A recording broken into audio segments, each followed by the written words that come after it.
महाकाल की दुनिया में हुआ करिश्मा। धरती चीरकर प्रकट हुए नंदी महाराज। भक्तों का लगा मेला। देखिए सिर्फ धर्म ज्ञान पर।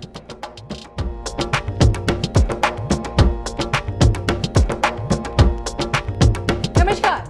महाकाल के उज्जैन नगरी और उज्जैन की पावन धरा पर मौजूद महाकाल लोक, जिसकी भव्यता और दिव्यता के चर्चे 7 समुद्र पार की दुनिया तक हैं। सप्तपुरियों में से एक राजा विक्रमादित्य की इसी अलौकिक नगरी में काल गणना का केंद्र भी मिलता है।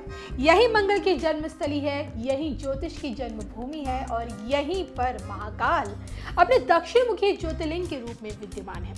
आकाशे तारकम लिंगम पाताले हाटकेश्वरम मृत्युलोके महाकालम लिंगत्रय नमोस्तुते। अर्थात जो भगवान शिव आकाश में तारक, पाताल में हाटकेश्वर और मृत्युलोक में महाकाल बनकर विराजते हैं, उन्हें हम नमन करते हैं। तो महाकाल की इसी दिव्य दुनिया से चंद कदमों की दूरी पर एक ऐसा चमत्कार हुआ है जिसके चर्चे इन दिनों सोशल मीडिया में खूब हो रहे हैं।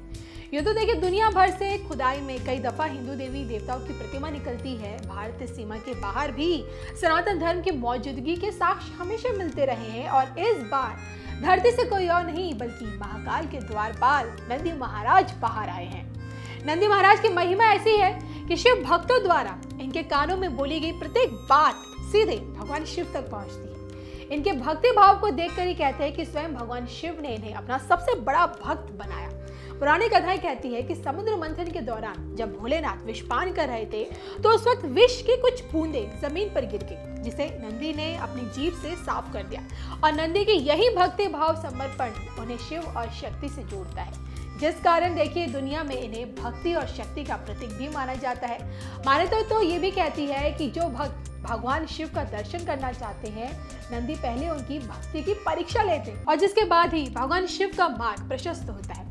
तो इस कारण जहां कहीं भी देखिए शिवलिंग के सामने नंदी महाराज विराजमान होते हैं, भक्त भोलेनाथ के दर्शन से पहले उनके कानों में अपनी इच्छा कहते हैं। तो इस बार नंदी महाराज के दर्शन कहीं और नहीं बल्कि विदिशा जिले के ग्राम उदयपुर में हुए हैं और इसी जगह से धरती चीरकर नंदी महाराज बाहर आए हैं। तो प्रतिमा के बाहर आने पर अधिकारियों ने ये बताया है। विदिशा जिले के गंज बसौदा तहसील अंतर्गत उदयपुर गांव में बच्चे क्रिकेट खेल रहे थे। क्रिकेट खेलने के दौरान एक बच्चे को प्रतिमा का ऊपरी हिस्सा दिखाई दिया। बच्चों ने स्थानीय ग्रामीणों को प्रतिमा के विषय में जानकारी दी, जिस पर ग्रामीणों ने मौके पर पहुंचकर मिट्टी हटाई तो उन्हें पता चला कि ये प्रतिमा नंदी महाराज की है। सूचना के आधार पर पुरातत्व विभाग की टीम शुक्रवार को मौके पर पहुंची, जहां खुदाई कर प्रतिमा को निकाला गया।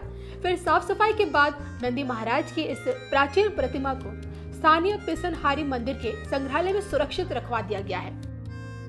जो कि देखिए जमीन से निकली नंदी महाराज की प्रतिमा देखने में भव्य और सुंदर है और इसलिए इसके रख रखाव पर अब विशेष ध्यान दिया भी जा रहा है। पुरातत्व विभाग के अधिकारियों को देखिए प्रतिमा के अलावा मंदिर से जुड़ी और प्रतिमाओं के मिलने की भी काफी उम्मीद है।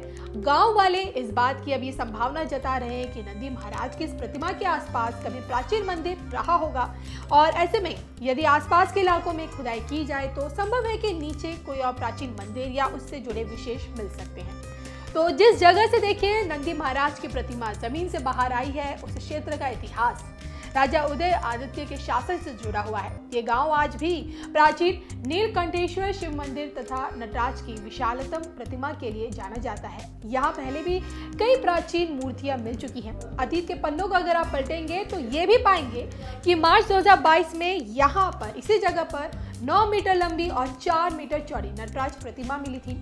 इस प्रतिमा को खंबा समझकर पहले छोड़ दिया गया था। हालांकि देखिए बाद में इंटेक्स संस्था ने इस खंबे को सीधा कर दुनिया की सबसे बड़ी नटराज प्रतिमा होने का दावा किया। और इससे पहले 11 साल पहले केवटन नदी के किनारे बसे सुनारी गांव में वाराह की प्रतिमा नदी में रेत की खुदाई के दौरान मिली थी और जिसे प्रशासन ने पुरातत्व विभाग को सौंपा था।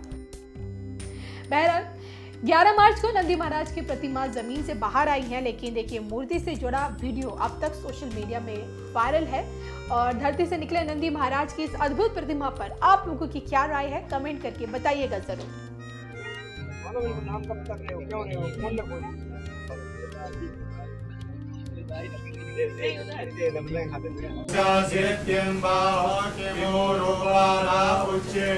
पुष्पं समर्पयामि पुष्पमालां अर्पयामि आचमनीयं धूपं समर्पयामि दीपं समर्पयामि धूपं दीपं समर्पयामि नैवेद्यं निवेदयामि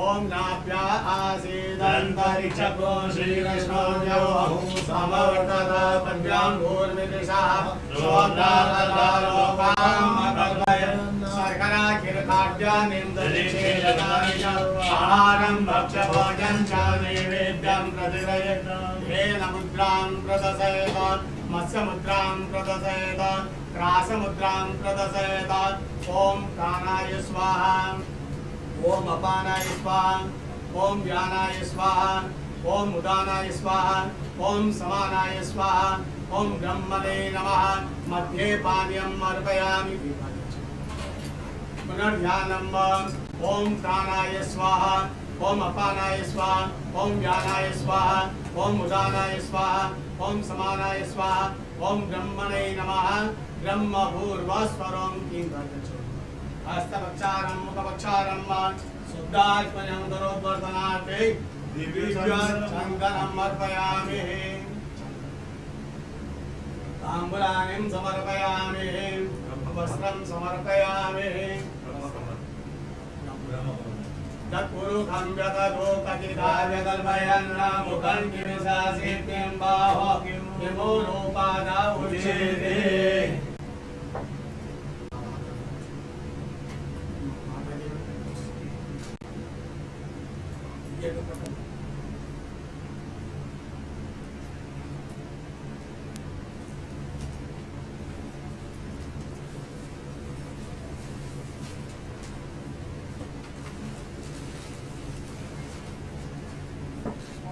ओम वस्त्रं चतुर्मुखं व्यदधो कथिताय कल्पयन् मुखं किमिशासित्यं बाहो किमो रूपादा उच्यते वस्त्रं समर्पयामि आभूषणार्थे गन्धाक्षतमर्पयामि